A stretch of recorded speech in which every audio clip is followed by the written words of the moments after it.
Hey guys, before we get into today's episode, I just want to give a quick heads up. This conversation includes some heavy and sensitive topics, things like mental health, trauma, and other experiences that might be triggering for some people. If that's you, please take care of yourself. Reach out to someone you trust or contact a local support service.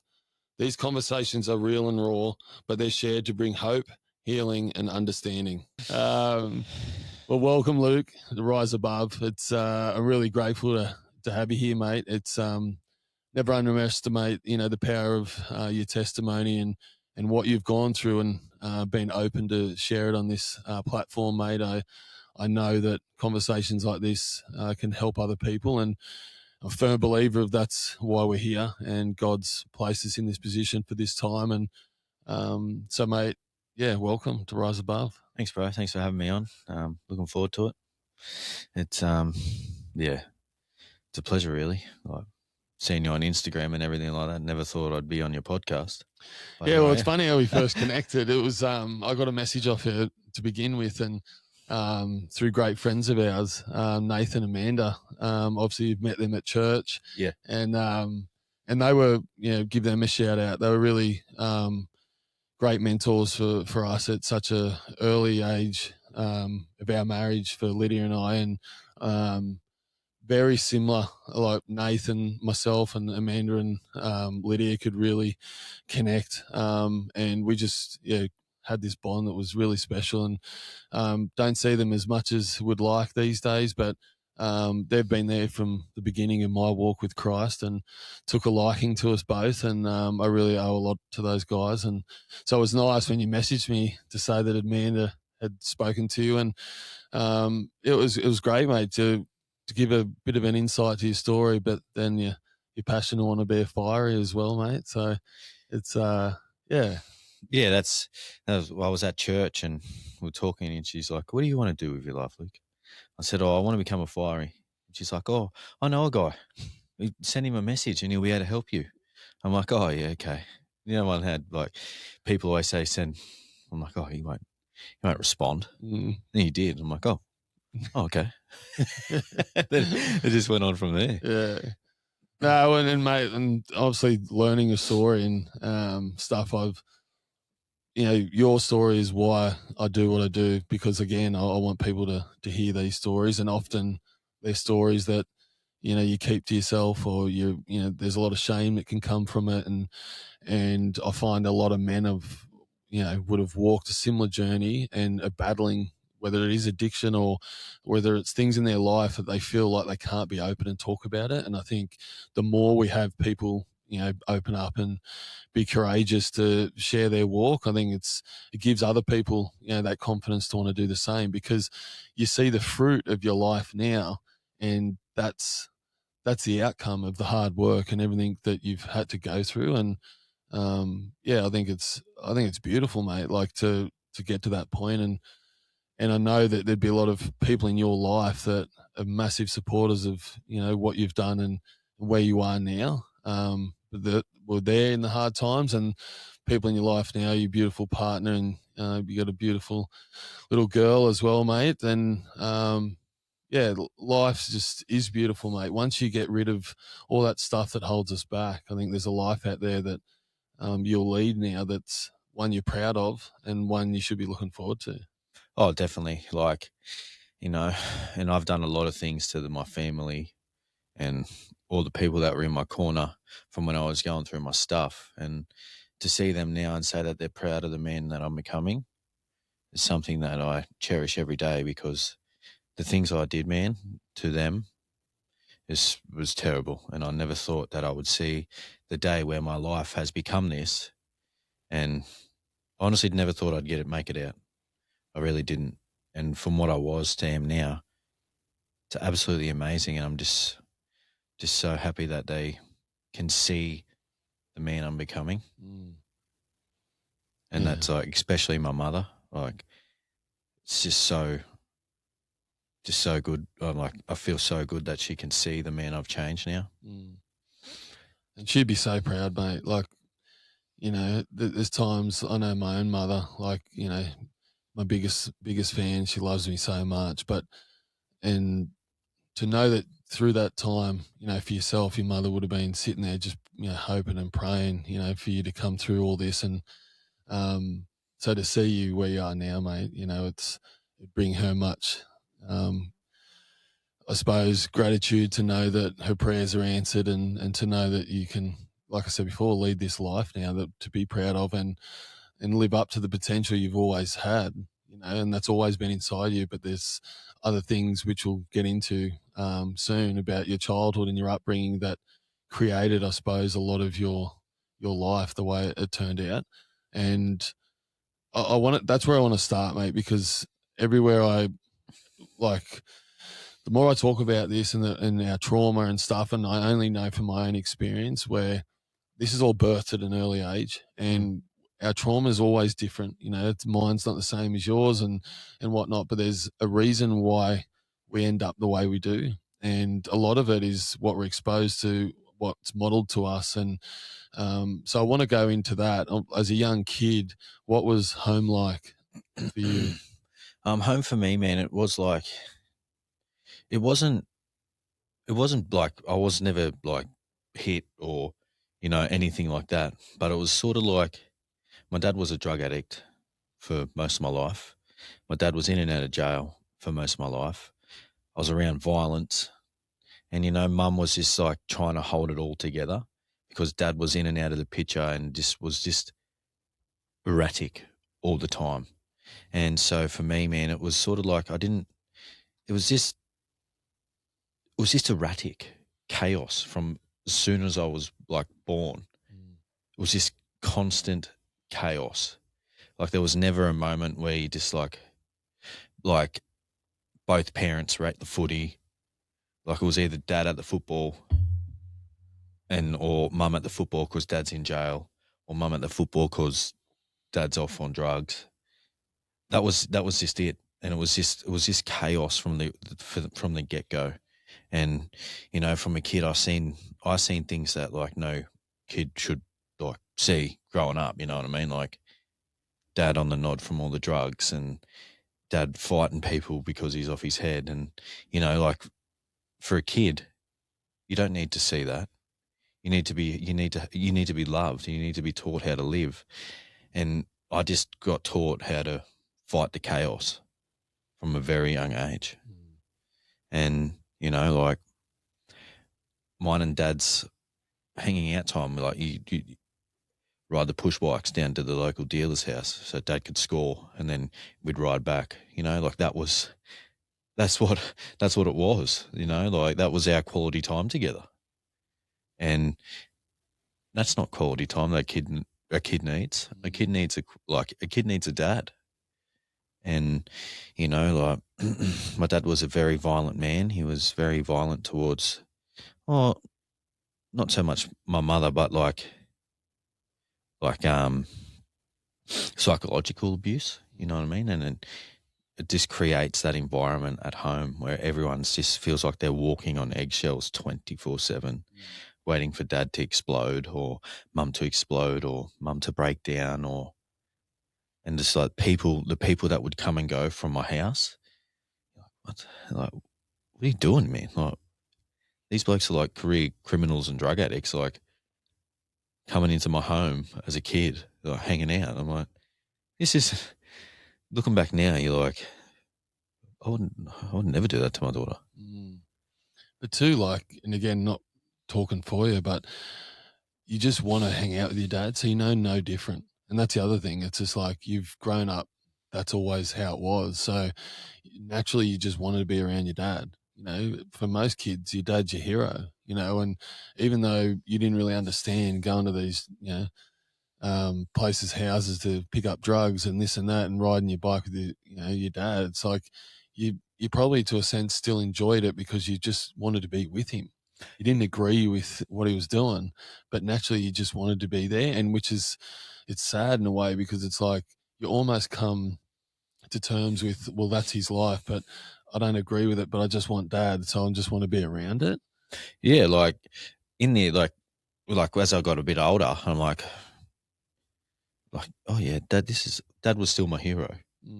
And I thought, I was like, yeah, this is cool, man. Going going with dad to school drugs. How cool. Like, well, I thought that was cool. That was just my normal, like, that was just normal for me, you know, and like, it was, yeah, it's out the gate, really, like, the things you do with just to hang out with your dad. Yeah. And mate, when this was all happening, what was the relationship with your mum and dad like? Were they together through your whole childhood? They separated when I was about 10. Yeah. So, yeah, they separated when I was about 10, but they were together, but it was like a weird dynamic, you know what I mean? Like, they're together. I think they were just together to show face for us kids. And they separated when I was 10, and then I started to go to dad's house every second fortnight. But then dad just like was just still doing the same thing as when mum and him were together. He was just doing the same thing, and it was just sort of whenever dad seed fit, like, we would just go hang out with him, you know what I mean? Like, you'd ring him up and he'd talk to you, and you'd go hang out with him, but then he wouldn't speak for us for 6 weeks. And that's what it was like. And then he'd come back into your life, and he'd like he'd buy all these presents, and like, oh yeah, and dad's got me presents. And then he would buy all these presents, and then would just ghost us again for like 6 weeks.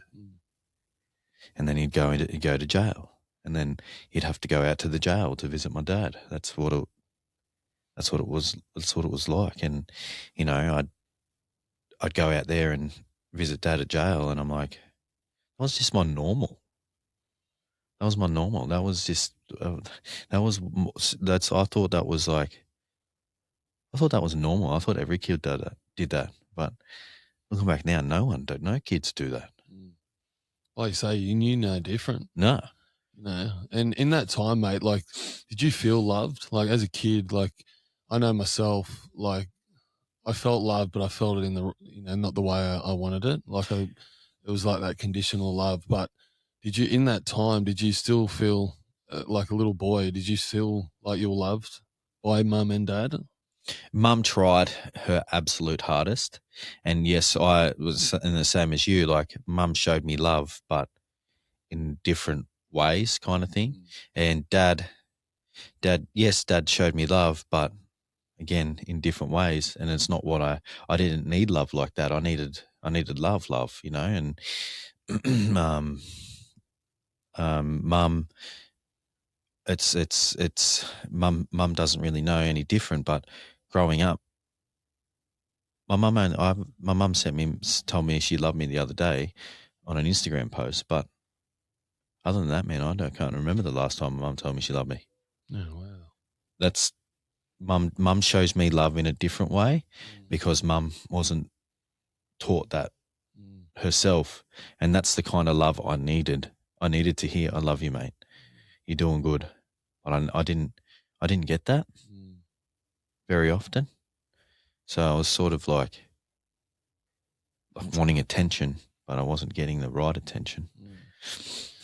Well, it's important you share that, mate, because then a lot of, like, what you experience through that, then you go looking for it in other ways, and that's why the sense of belonging, a sense of feeling lost, like, and when you're not feeling love, or you're not, receiving it the way you'd like it, you tend to go looking for it in other ways. I was lucky for sport, like, I was lucky that rugby league provided that for me in a time where I had mentors and had coaches and had other people that I could go to and feel like loved and feel like I did belong somewhere.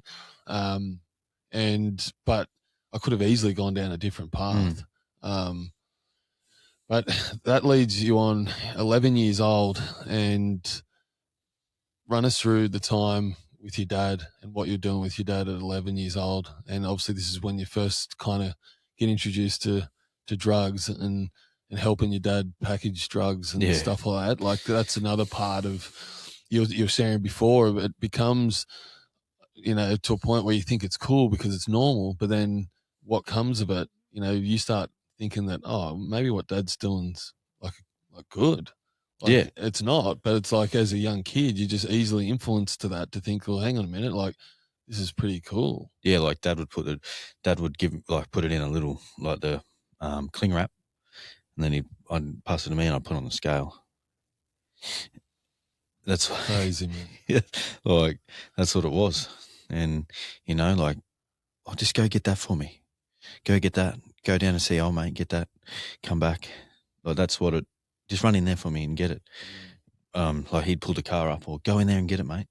And I'd trottle off, go in, get it. Dad's out the front. Yeah, okay. Off I go. And that was like, I thought I was, oh yeah, I'm cool. 11 doing this. How cool is that? Yeah.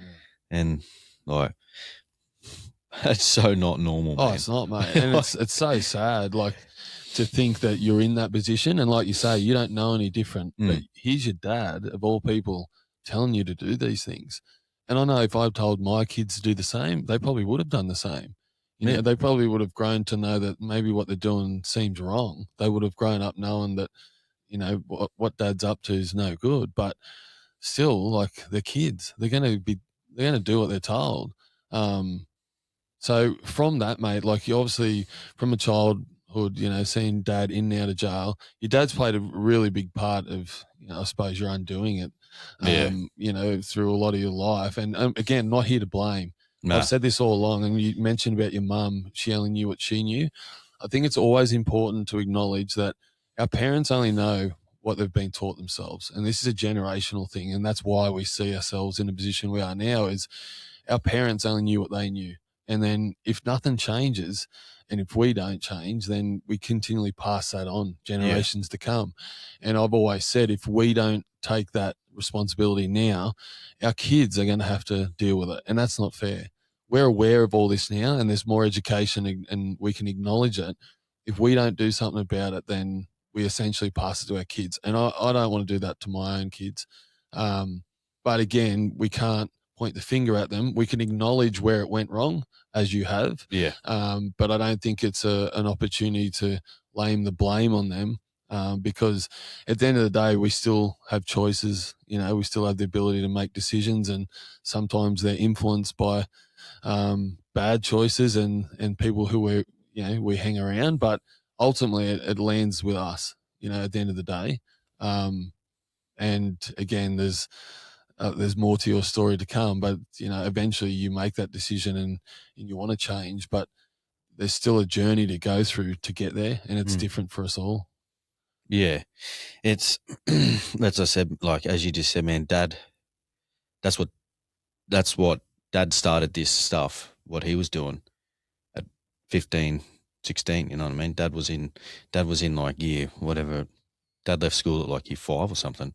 Didn't even like go to school really at all. Like, and Dad was on hard drugs then.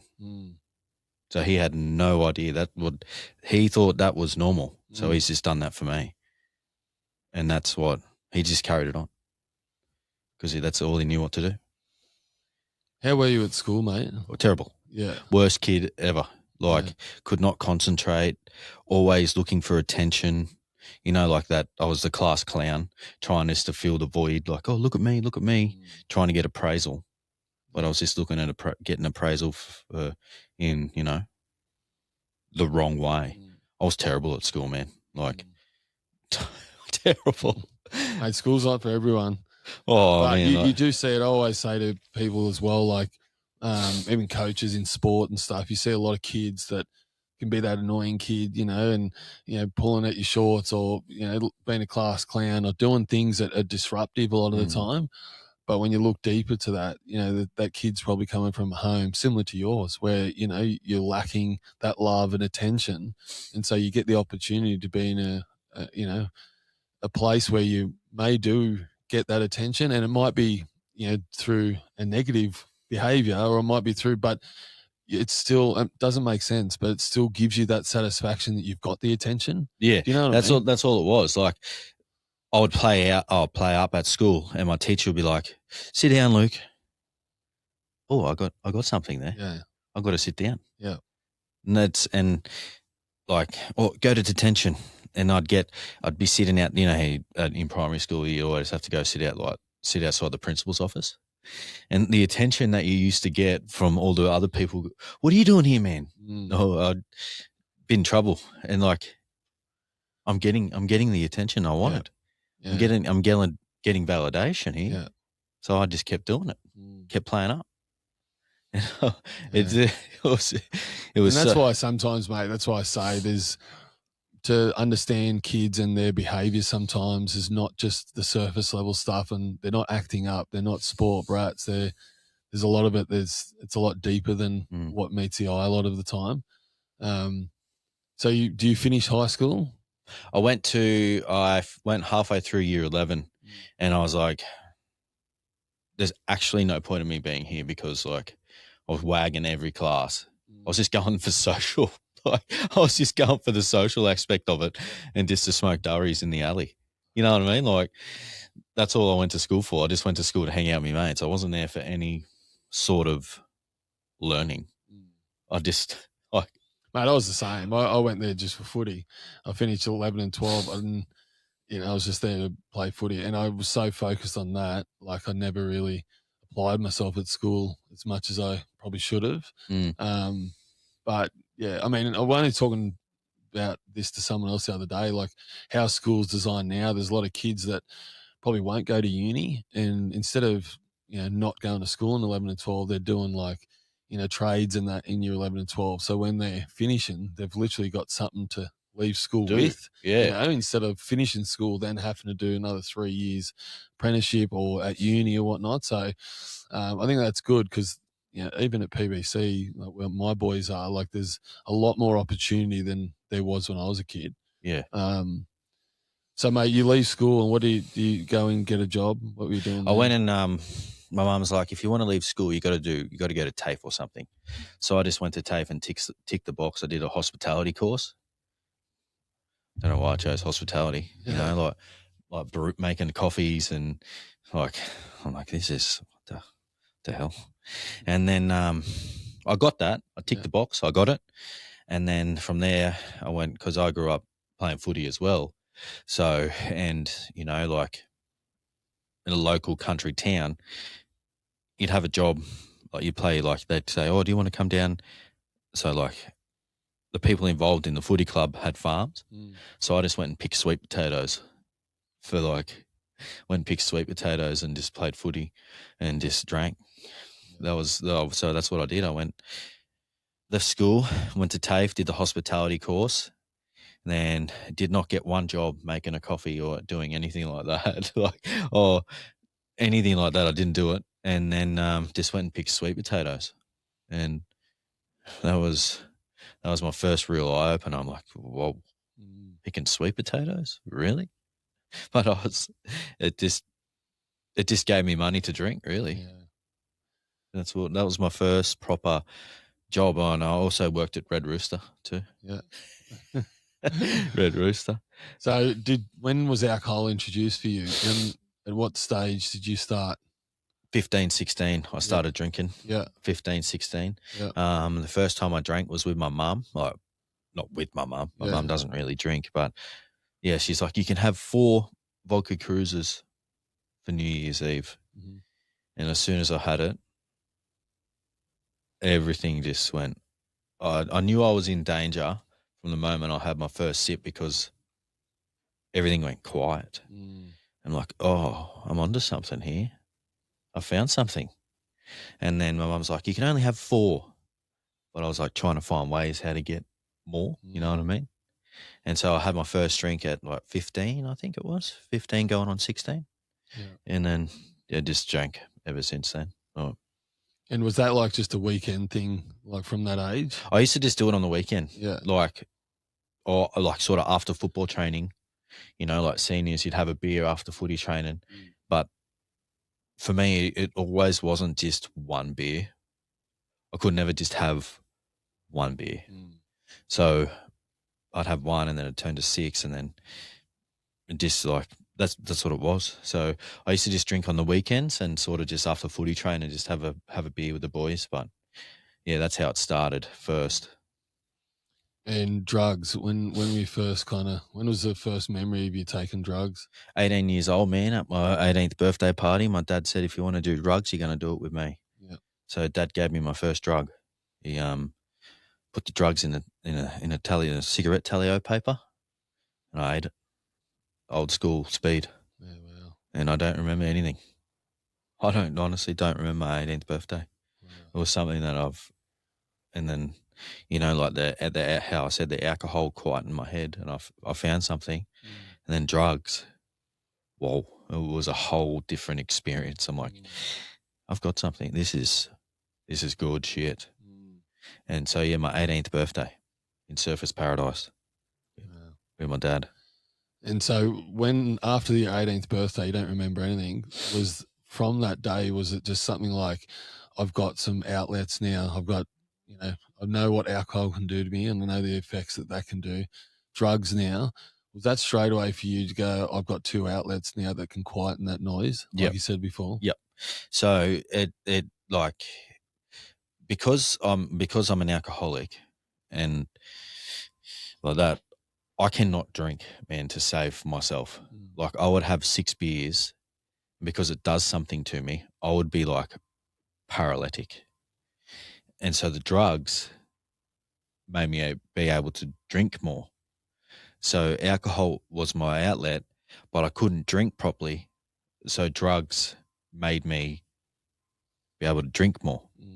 So I'm like, okay, I've got two things here. As you said, they're both outlets. And this is how I'm going to go every single weekend.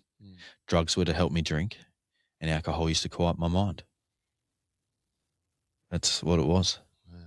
Because my mum always used to say to me, from when I started drinking, Luke, you cannot.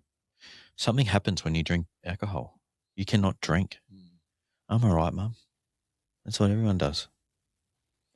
Not everyone does that. And was that still like when you were like this? Was this still a weekend thing? Yeah, it was still a weekend thing, man. Like, so even to the point where, like, before I got sober, so like, and it was because for me, I didn't think I was an alcoholic because I wasn't like, I thought you had to be homeless at a park, and it was only till I got sober, it was still only a weekend thing, but there was a couple of moments where it started to come up during the week, but I would think about drinking and using all week. That would be on the forefront of my mind 24 hours a day. As soon as I got up, when can I have a beer? When can I have a hit of drugs? All day. And it wasn't till I got sober where I was like, oh, I'm a true addict. Even though it wasn't an everyday thing for me, because I was trying so hard to keep it together. I was thinking about it every second of the day. So yeah, it was an every weekend thing. When did you realize it was a problem? Because often if things, I had a great ability, like I wasn't a drug addict by any means, or alcohol was never something that I would say I was addicted to. I knew what it could do for me. And so it was an outlet for me because I would just mask everything with drugs and alcohol. I'd be awful after it and never want to do it again. But then a couple of days later, I'd feel good again. And I couldn't wait for that weekend, to do it all. And this is when I was in a bad way. But when it started affecting the people around me, that's when I was like, okay, something needs to shift here. Like, when was that for you, or was it starting to just, the more you did it, the more you enjoyed it, the more you wanted more of it? Yeah, so like, it was like I'd have one beer, man. It was more straight away. And normal people don't have that. They can have 2 beers and go, okay, I'll just have 2 beers. As soon as I had that first sip of alcohol, man, my mind went, let's go. And as soon as I started, I honestly could not stop, man. And I would try my hardest to stop, but I just could not stop. I could not stop. Once I had a first sip, all bets were off. All bets were off, and I could not stop until everything was gone, and I would do anything in my power to get more, but I could not stop. Really could not stop. And are you surrounded, like, are you doing this with friends? Doing this like with friends, man. out? Yeah. So I grew up, obviously playing footy, so the footy boys, and then that was the culture. So, you know, you played footy, but I was surrounded by some pretty, like as a teenager, pretty shit people, really. So on the weekend, I was still in high school at this point. On the weekend, we'd go out to the local parks and that and drink, and that's what it was. Every weekend, same crew, go out to these parks and have a bonfire or drink at the park, or, you know, drink at someone's house or an abandoned house or something like that. That's who I was knocking around with. Like, so yeah, friends, I was drinking with friends. Not really any work colleagues, but yeah, friends. That's what it. And so this spirals on, mate, because obviously your own mental health during this time would have been not in a great way. Did you feel throughout the week when you weren't doing it, did you feel like you're in a good place? Oh, nah, man. As soon as I would finish drinking, my mental health would go, like, it was extreme highs and then it was extreme lows. And my mental health after I drank I was a shot duck. I could not get out of bed, man. The anxiety was through the roof. So that my mental health was gone. I had nothing in the tank after I drank, and like all week, and then so like Monday, Tuesday, Wednesday, and then by Thursday I'd sort of get a little bit better, and I'd be like, okay, yep, sweet. Friday, bang, drink will fix it, drugs will fix it, and I'd be up again, extreme high, and down the gurgler. And during this time, mate, were you like, I want to get better with that? Or is it just a matter of you didn't know any different? I did not know any different, bro. And I thought my behavior was just like a normal young adult. That's what young adults did. Well, you joke about it too, mate. Like you finish a weekend and you'd be like, you're rough, you know, and whatnot. And instead of your mates being there to support you, they just, you know, put shit on you, you know, for being, you know, down or out for a couple of days, and then you're back. And again, I used to do the exact same thing, and then I'd feel good again by Wednesday or Thursday, and then I'm like, I'm ready to do this all again, because I suppose I was addicted to that feeling I got from it. But ultimately, the only reason I was doing it all was to suppress what was going on in my life, you know, all the issues that I had, that I knew. So I was aware of my issues, and I suppose that's my next point. Was there any time in your life where you might have felt depressed, or you know, battled with anxiety and stuff? Was it ever to a point where you went and seen someone about that, or you just kind of knew those? Nah, so I did, bro, at like 16, 17, I think, can't remember. Yeah, 16 or 17. My mum's like, and my nan was like, something's not right here. Let's go get you into the doctor. And that's when I first got on my antidepressants for anxiety and depression. Yeah. So I actually did go see someone from a very, very young age for anxiety and depression.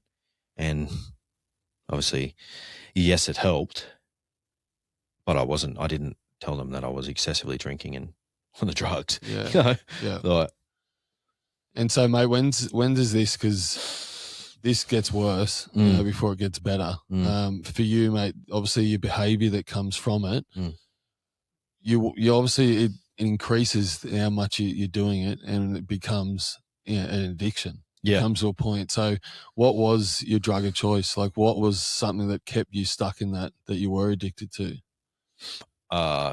So cocaine was big for me. Yeah. And ice. Ice, bruh, that is the devil. That is seriously the devil. And, you know, obviously just the recreational drugs, but the two drugs that kept me stuck were ice and cocaine. I could not drink without having that at all. I couldn't do anything on the weekend without that. And by the end of it, ice started to seep into weekdays. But ice and cocaine were massive.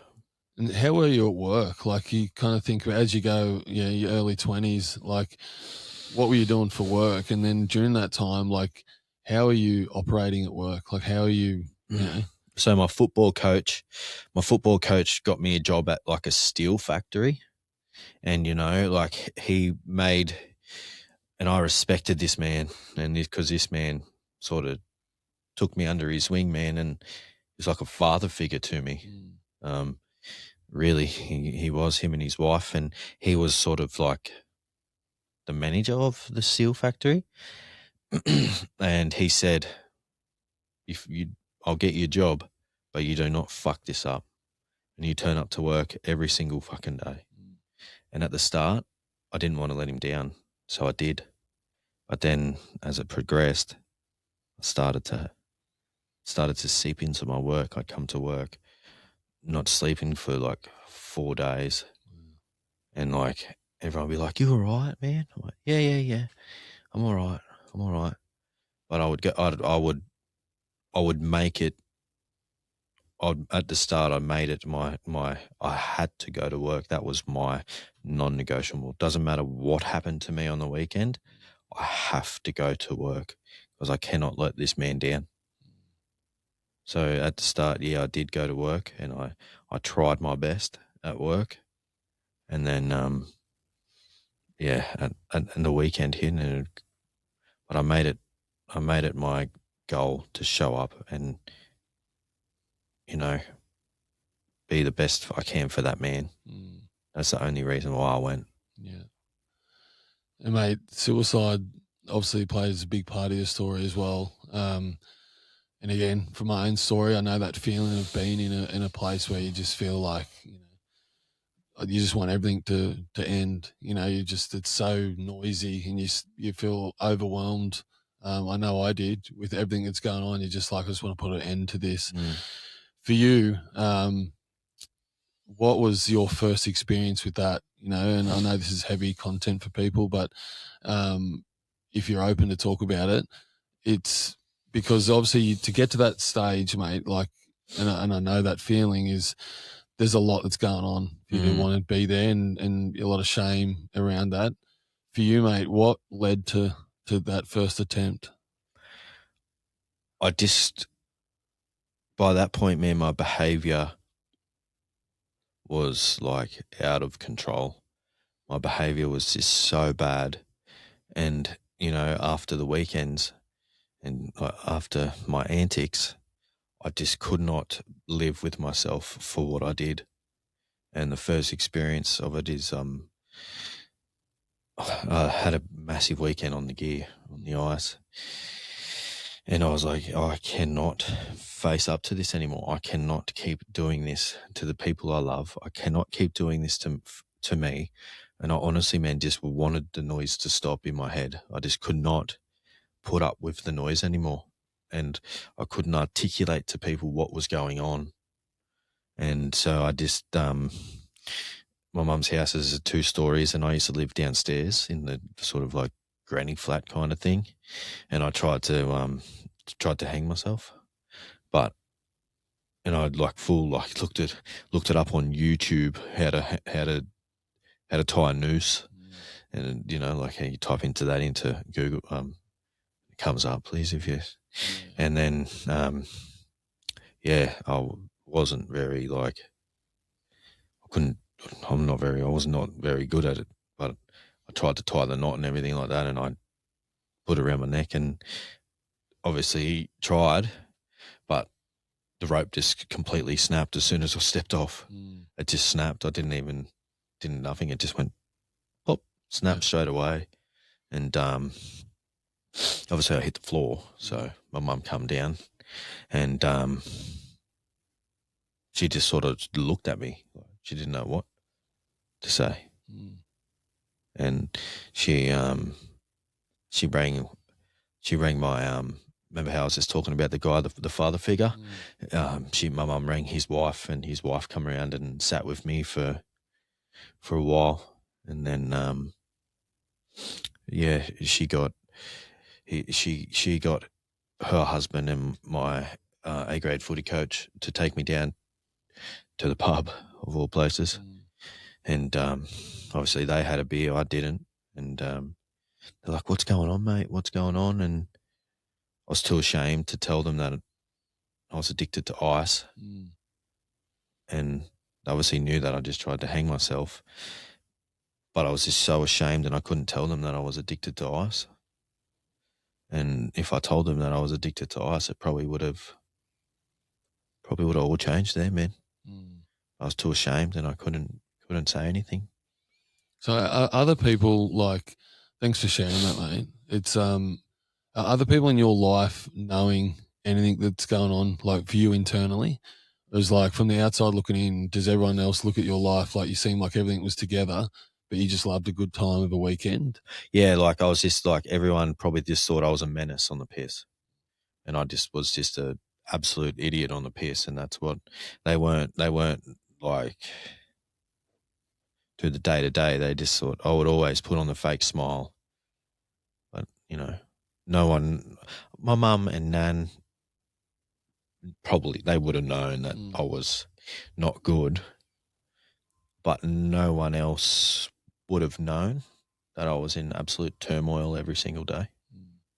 It's important, mate, because when you were sharing just then, I just put myself in someone's shoes now, that's experienced, a loss through suicide. And often people always talk about, like, I wish I knew, or I wish I could have done more, or we didn't know, or, and this is why I always say to people, often the signs aren't obvious, and a lot of the time it's like majority of people that do take their own life, they have a great ability of masking it, and they don't want people to know about it. They don't want them to know their pain, suffering, because they do feel like a burden. And through conversation and education now, like, people need to understand this space more, because little things like having conversations, checking in on each other, like having these intentional conversations can change your life. And obviously you didn't have that, but people didn't know, because you like myself had that ability to cover it up because you didn't want people to know. I think it's important. We need to be able to change that now to go that, okay, I am struggling, but I feel comfortable going to share that with someone now. And I think that's the difference, because if we continually down that path, it's like we're going to continually losing people the way we, still do. The stats aren't changing. But it's a key one, because a lot of people are, I wish I knew and I wish I could have done more. The answer isn't after the aftermath. It's now when everything seems okay. Yeah, it's not waiting until things look like the behavior's changing. It's like, what can I do today to the people around me to actually check in with them? Like, I do it at work all the time. Like, people know my background, but I'm happy to be like, Luke, how you going? And you're like, yeah, West Ham, doing it right. And I'm like, how are you going? And you build that connection with someone where they actually understand, right, he's asking me because he wants to know the real stuff, not the surface level stuff. And I think for a lot of it, like, people blame themselves a lot, through the loss of suicide. Like, oh, if I had done more, then he'd be still here or she'd be still here. But I think we have the ability, and we've got enough education around it now to be like, every day we could be doing something to help other people. And I say this, with all respect, like, we can be so self-absorbed, mate, with our own lives, That's what it because is, it's honestly. like, well, I'm going through this, or I'm doing this and that. My family's this. I don't have time to be like worrying about someone else. And we're all guilty of it at times, but we can all play a part in it. And I'm trying to do my part. You do your part. But I just think you can't underestimate that intentional conversation. Just to, I always say to the guys at work, like, it takes you half an hour. First, a lot of us live down south and drive to surface, and might be 30 minutes in the car. Like, you could call someone every time on the way to work for 5 or 10 minutes to check in with someone you haven't spoken to for a while. You just don't know. Like, I know myself, even though I hid it from everyone, if someone picked up what was going on in my life, even though I tried to hide it, that's all I ever would have wanted. But it sounds twisted, because I didn't want I didn't want anyone to know. But if they did, like, that would have been so good. Yeah, and one thing that I've learned, bro, is like you're saying, like, the conversation is, people are so selfish and self-absorbed. But what I've learned, and AA's taught me this, sort of like, if I'm asking you, like, hey, bro, how's your day? What do you like? What's going on? How you going? What does that do for me? What am I doing? I'm asking about you. So I'm asking about you, what you're doing and how you're going. For half an hour, that takes the pressure of actually what's going on in my life. And I actually forget about what's going on in my life, and I'm asking about you. So being of service to other people actually puts puts myself outside of my problems and outside of what's going on in my life, and I'm focusing on what's going on in your life. And a lot of people don't realize it. It might only be half an hour, but you've just got 30 minutes of peace from thinking about what your problem actually is. Yeah. You've just got 30 minutes of peace. And people don't realize the power, as you said, people don't realize the power of a conversation with someone. If I'm having a really, really self-absorbed day thinking about all my problems and everything that's going on in my life, and I walk in here to this place and I come up and I, hey mate, how you going? How's your day? What's going on? Hey, how you feeling? What's going on in your life? It takes me away from my problems. It gives me 30 minutes of peace in my own head, and I'm caring about you. Yeah. People don't realise that. No. And I will say on that, mate, like it can be a positive, but it also can be a negative. Oh, I know too, mate, because that's how I used to behave. I was the first to help everyone else, but I wouldn't deal with my own stuff. And I feel like sometimes that's why that's tricky as well. Yeah, It's like, Westo was always the person to go to look after someone else, but when that all happened, people were like, he was the one to help everyone else. Like, and then he went and did that. So sometimes that can be a way to ignore. Mask it. Yeah, it is, mate. But what you're saying, for people who like have a hold on their mental health and have a grip on that, and even though you don't have to be depressed or riddled with anxiety to have issues, because we all have issues every day. But the more we talk about it, the more normal it becomes for people, like I always say this about my men's group as well, mate, and it's like pulling teeth to get people there. But I even say to my own mates, it's like, it's not, stop thinking about how like you're doing okay. It's like there's people out in this community that aren't. And by you sitting in that circle and having like sharing your story, someone might share something that you've actually went through, and you can actually help them. And that's the way we've had it. We have to have that outlook on life as like, not only that, it's important that we look after ourselves and our family first and foremost, because if we can't help ourselves, we can't be expected to help other people. But when we are in that place, we need to understand that we have the power to help other people. Yeah, that's right. And that's why I always say, it's like, you don't have to be on death's door, to go and get help or sit in a room with other men to try and make them better. And I think it's key to mention that, because again, there's people that have got lost, through suicide, and I know to this day there's people, I want to prevent it. I want to be proactive and not reactive in this space, and I'll never not ask that question. And a lot of people say, like, even education around my mental health, first aid, like I'm dumbfounded that we don't have that at work, given our work and what we're exposed to and stuff. But one thing I learned in that it's actually okay to ask, are you suicidal?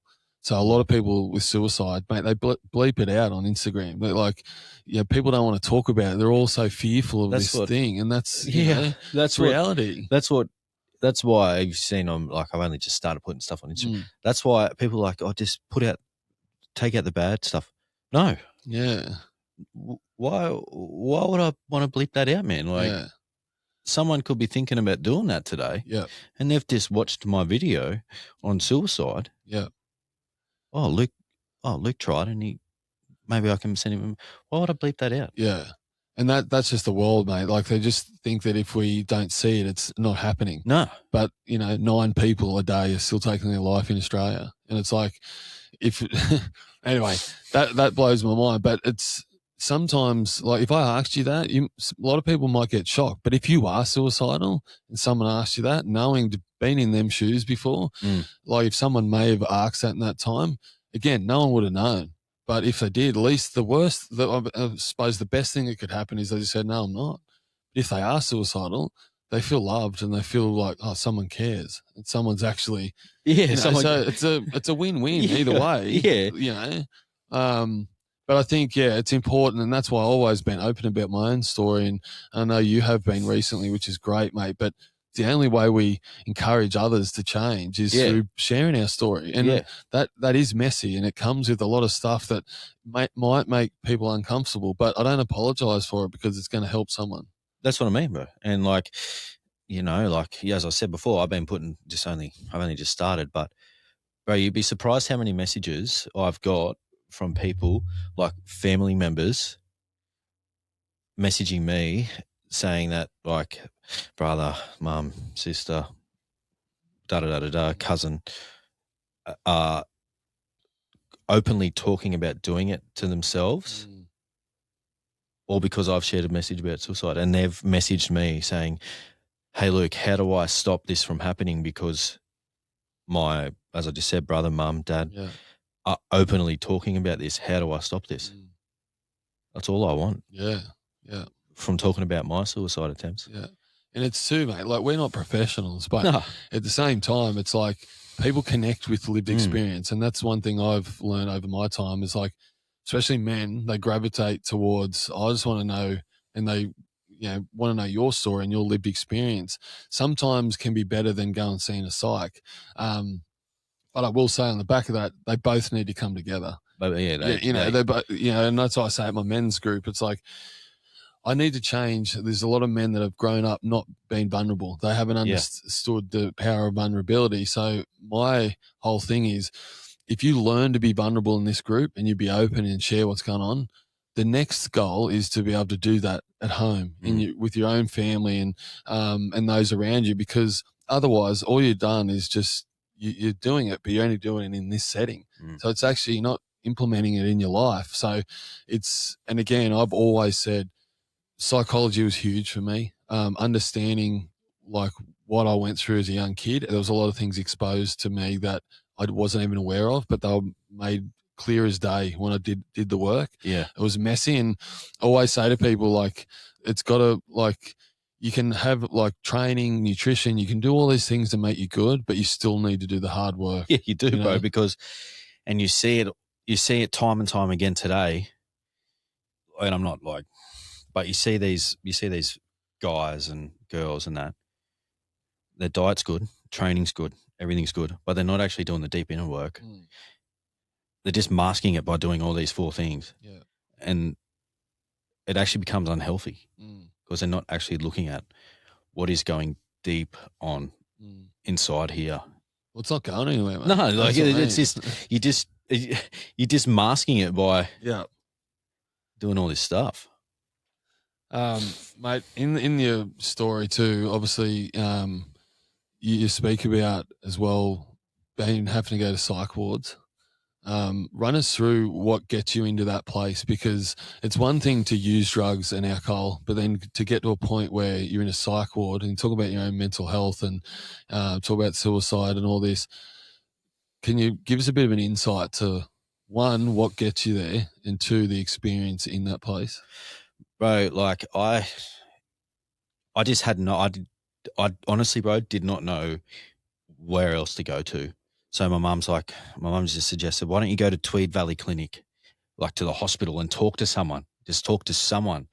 So I did, bro. And I went there and I just had a chat to one of the psychologists there, the whatever, the community officers, whatever. And they're like, have you drugs, alcohol, da-da-da-da. And I talked about my mental health, and they, look, you're not going anywhere. You're staying here. I'm like, no, but I'm okay. I don't really need the psych ward. Look, you're here now. You're a threat to society. You're a threat to yourself. You're actually not allowed to go anywhere now, Luke. And be like, yeah, but I come into the hospital. And they said, well, sorry. And they actually used to actually get the police in, bro. And the police would put an order. The police would put an order. And when the police put an order, or an ambulance, emergency services put an order, you can't leave. And so, bro, they would wheel me in a wheelchair like I was like out of a movie. And they used to like handcuff me to the wheelchair or handcuff me to the bed, bro, and like wheel down. And it was heaven for me in there. I got free pills. You know what I mean? I got free pills. used to just lie to the psych ward and everything and like that. But going in there, bro, you're sitting there and they obviously give you tablets when you go in there, as soon as you get in there. So you fall asleep straight away, you get in there. But you wake up, man, and you walk out. And I remember always, like, because I visited that place multiple times, bro. It wasn't just one time. I was there every second weekend at one point. And I remember one instance, like, stands out to me. I was that bad, bro. They locked me. So there was like, sort of like a jail. There was like Gen Pop psych ward, like the people that would just be able to walk around and everything. And then it was actually like you see in a movie, like it's segregated in your own little section, bro, with like horse gates and everything. It was only like 3 rooms, man, and a little sort of like this, size of this. And I remember getting up and I was like, what is going on here? Like, what is seriously going on? And I walked out and I was like to the nurse, like, what's going on? She's like, oh yeah, you're not allowed out there yet. You're high risk.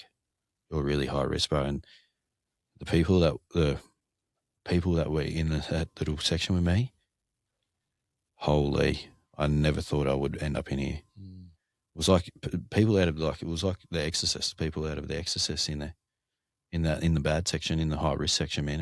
It was out the gate. And I'm like, I'm not this bad. It was horrific. And I'd just get more drugs and go back to sleep because I couldn't handle being in there, man. Like, you get up and you go out and like you watch TV and like I remember this young girl, she would just sit there and she would just stare at me like for hours. I'm like, this is so weird. Like, it was. So are you getting drugs while you're in there? Oh, bro, I walked in there with an ice and cocaine addiction, walked out with an opioid addiction. I couldn't go to sleep, bro, when I got out without sleeping tablets or opioids.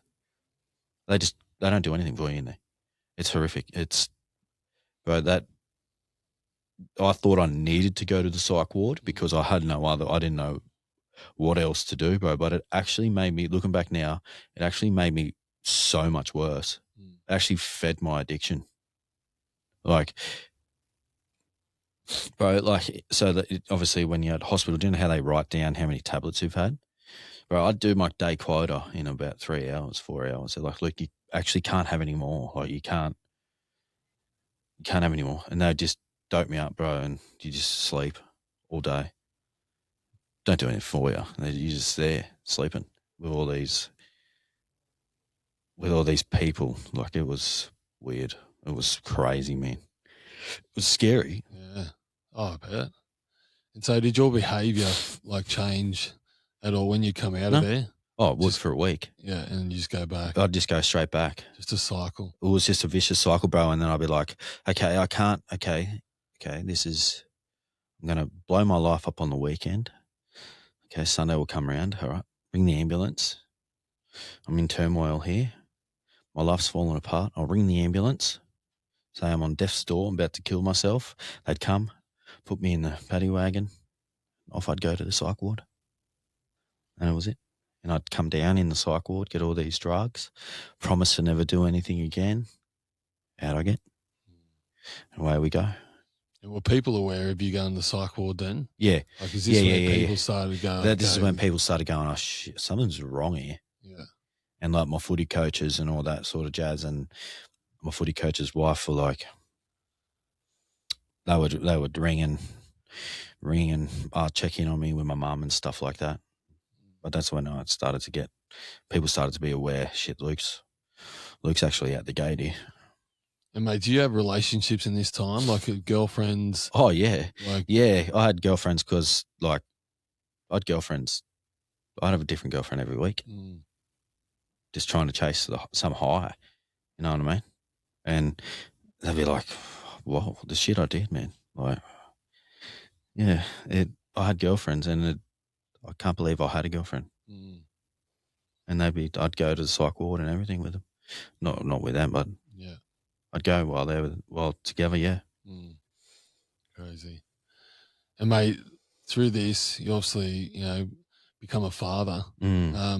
This is all during like this time. So run me through that. Like, is this a long time partner that you had for a while and she fell pregnant? No, so we grew up in the same hometown, and she actually hated my guts because of what I did and the way I was and all that side of jazz. And we reconnected at Well Jim Burley after years, bro. And I thought having a kid and getting into a committed relationship with someone older than me that would put me back a notch, and I'll be like, oh, fix me. Because at this stage, bro, I actually got sober for a bit, but I just got heavily addicted to steroids, like so addicted, bro. And so I got into a relationship with my daughter's mum thinking that she would save me and keep me off the drugs and alcohol and everything. And it lasted for a while, but then it just took a deep dive, bro, and I was straight back to where I left off.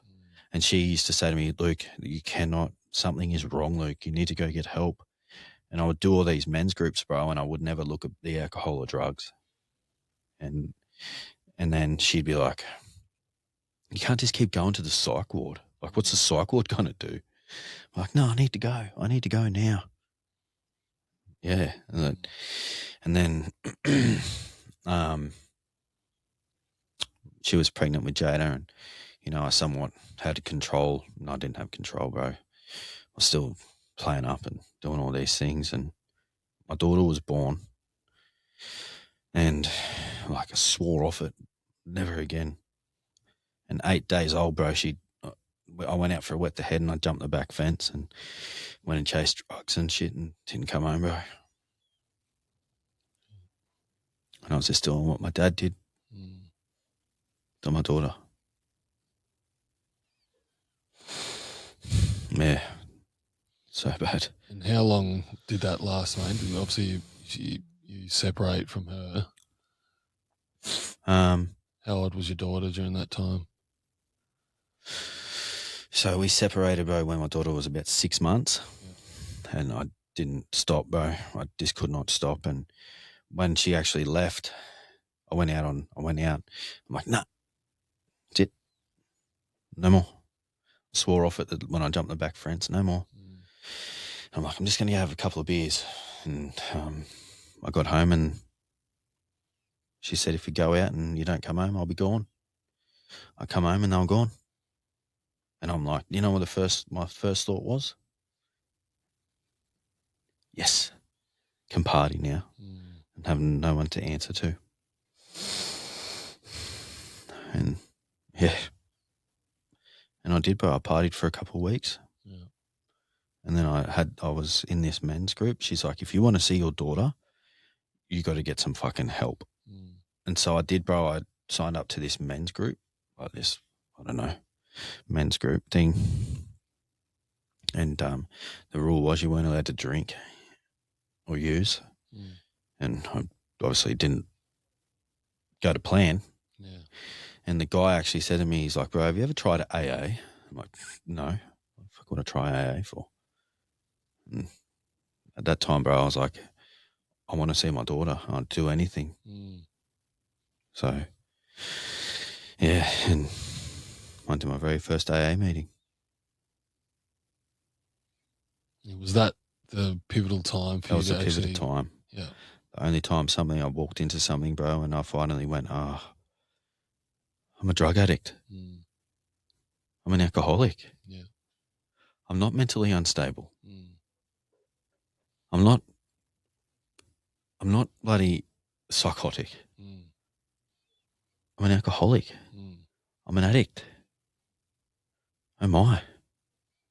I have this solution now. My life's great. And I thought originally, bro, when I first went there, I thought they were going to teach me how to drink and use drugs properly.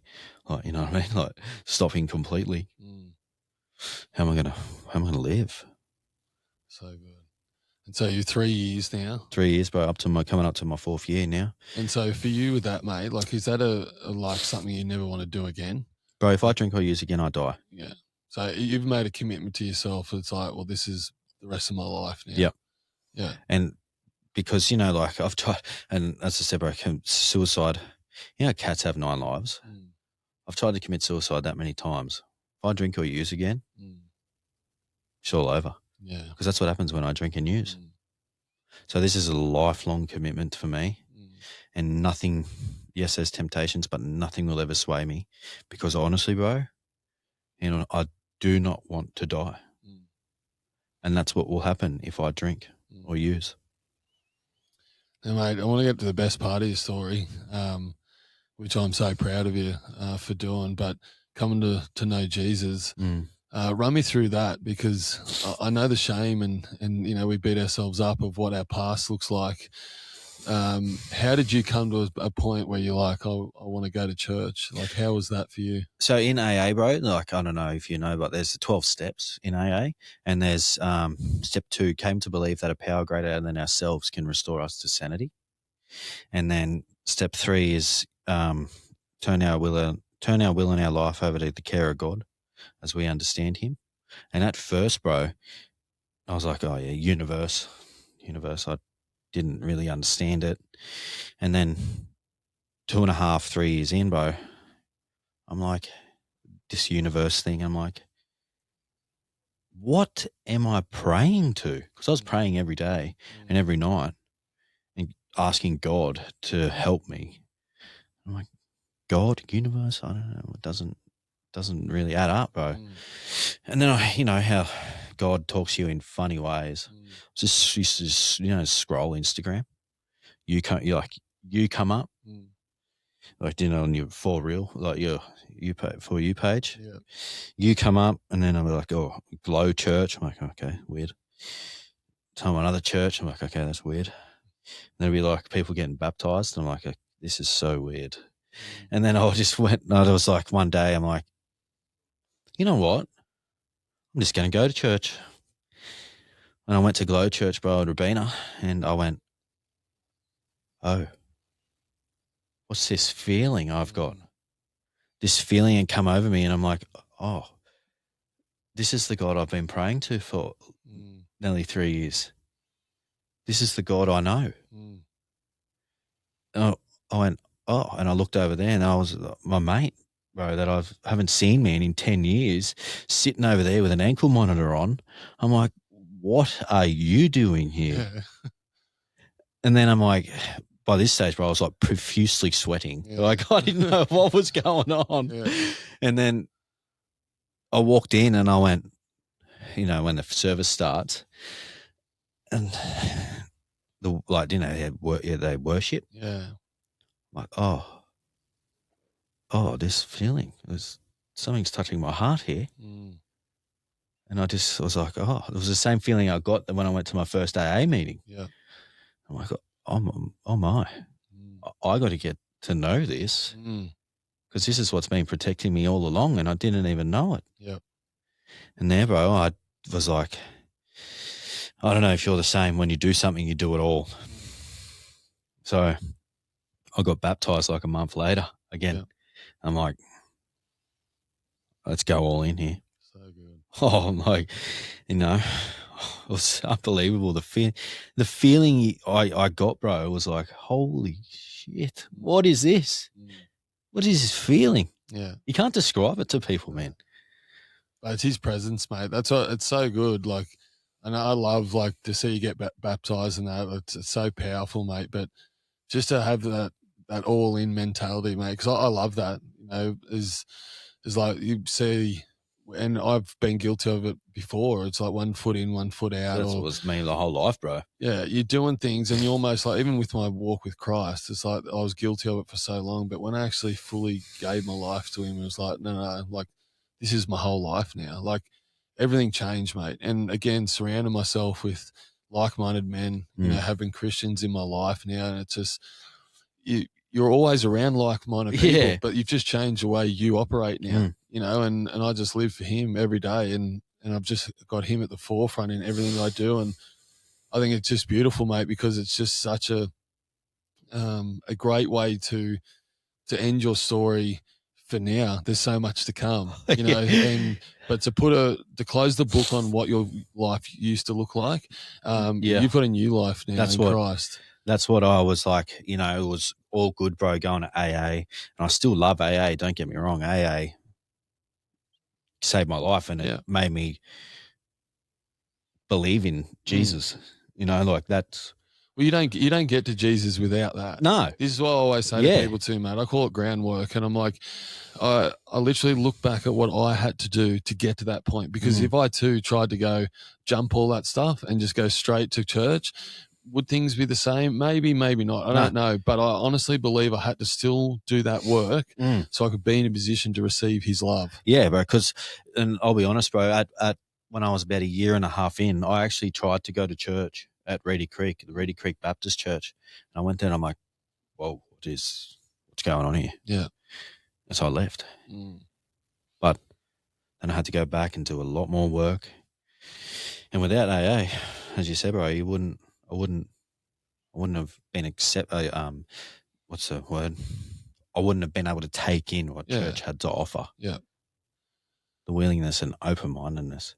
No, God's timing's perfect. And, and through that time, he would have been just being there, like, smile on his face, knowing that, like, you're being obedient to the process. And then eventually, once you got to that stage where you were proud of yourself, you were ready. Yeah. And then that's the way it's worked for you. And no one can change your story. That's yours, mate. That's, and it's God's testimony in your life. But again, the biggest thing that I love about this whole thing is you now are a walking example for other people. Yeah, and you're just another person in Christ to be able to be that, lived experience where someone's like, instead of reading a book and reading about people in the Bible that they can't see or whatnot, it's our job to be those people out. And that's why I say every day, the closer we get to God every day and reflect his heart, we need to be representations of him everywhere we go. At work, with our family. That's where it becomes powerful, because we can tell people all you want, and I could sometimes I feel like shaking people, like, just understand, but I know that people don't take it that way. But the way I do I feel influence, the best is by my actions. And mate, it's from that people start asking questions. It might be small to begin with, but I know they're seeds, mate, that are getting planted, and that's not our job to water those. That's God's job. But I feel like those little conversations, and the more we reflect his heart every day in our actions, mate, you wait, people will come into your life, The biggest, and what you're saying, bro, on that, the biggest person to see what I'm becoming and the man I'm becoming and how much it's changed my life, my dad is now 2 years sober. Wow. How good's that? Goes to AA. How good's that? And he come to church and watched me get baptized and gave me the biggest hug, man. Wow. Like, that's beautiful, man. Like, that's the people that I'm changing, bro. That's my so dad, good. man. My dad was a heroin addict for like decades. Wow. See, there you go, bro. That's the example, that's what you were just talking about, bro. And mate, don't underestimate God's power, mate. Like, and that's what I always say. A lot of people will say, "Oh, but he's too far gone," or, and my mates joke to me about it, like, and they're like, "Mate, you're not going to get me," and I'm like, "Mate, you're the ones I'm coming for," But often people think, but again, it's based on what they've done or who they are or the way they are right now, and I'm like, it doesn't matter. No, God will love you anyway. And I was helping this bloke, bro.